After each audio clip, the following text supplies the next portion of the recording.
The slave pens are located in Coilfang Reservoir, which is centrally located in Zangarmarsh, and you're sure to see it as you go along questing in the zone. This lends to a sense of menace and connection to the zone overall. You know something important is going on in there.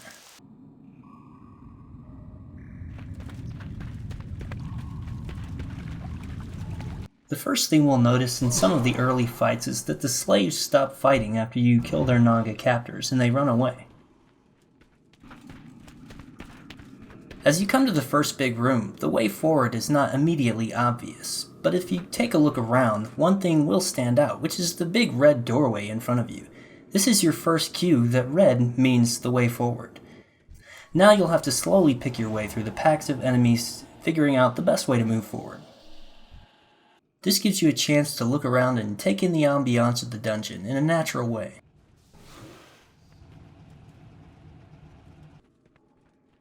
After a bunch of dead ends, you come to this area, where you find the first boss coming down the stairs, and he's the same race as the slaves that you just freed. Dang, and his name is the Betrayer. Well, I guess that tells you something.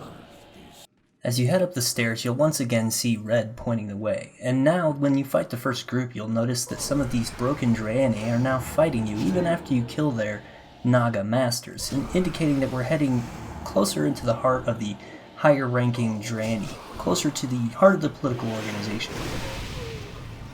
In the next room, you'll find a pair of exits, both highlighted by red over the door, although one door is blocked. When we get to the next big room, the way forward is not immediately obvious again, but we do seem to see that the Bogstrocks have sort of a separate but equal type of thing going here. Also, you will see that the big Bogstrock boss has red highlights and accents on him that sort of direct you to go fight him before you go forward. As you move forward, you'll notice that there's more and more Naga, suggesting that you're really getting into the thick of the Naga situation here. In the final room of the slave pens, once again you'll notice a red highlight above the location where the boss is.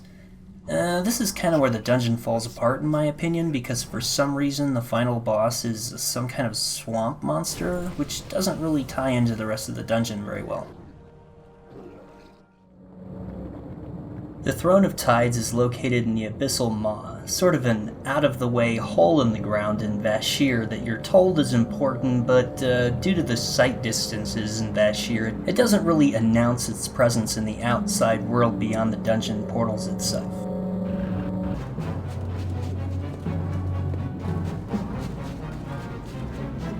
The first encounter in Throne of Tides sort of sets the tone for the whole dungeon. These Naga jump out of the walls, and you can't attack them until the game is ready for you to attack them, which establishes the on-rails feel of this dungeon. After you get through the first hallway, you come to a room where there's really nothing to look at except for this big Naga standing in front of you that you have to fight. Next, you come to an elevator where you find yourself face to face with the main boss of this dungeon. Which might be cool, but it's just another part of the trend where the game constantly puts the bosses in front of you at the end of every hallway, and there's really no subtlety or anything to make you look around or really take part in the process of figuring out where to go and how to get through the dungeon.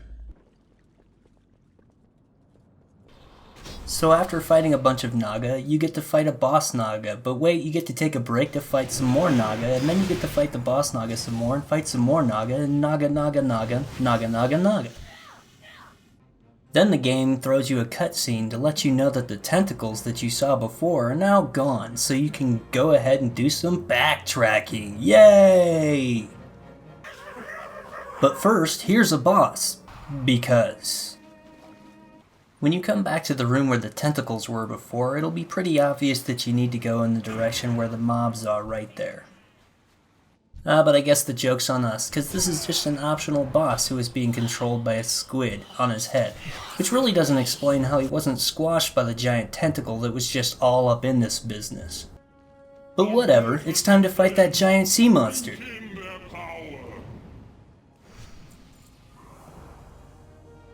Oh.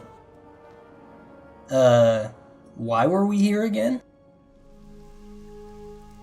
The slave pens used the environment pretty well to tell the story of the dungeon, even though it was ultimately a little bit anticlimactic, whereas the Throne of the Tides was pretty much on rails and ultimately dissatisfying, especially since the huge monster that they showed you was basically a pushover.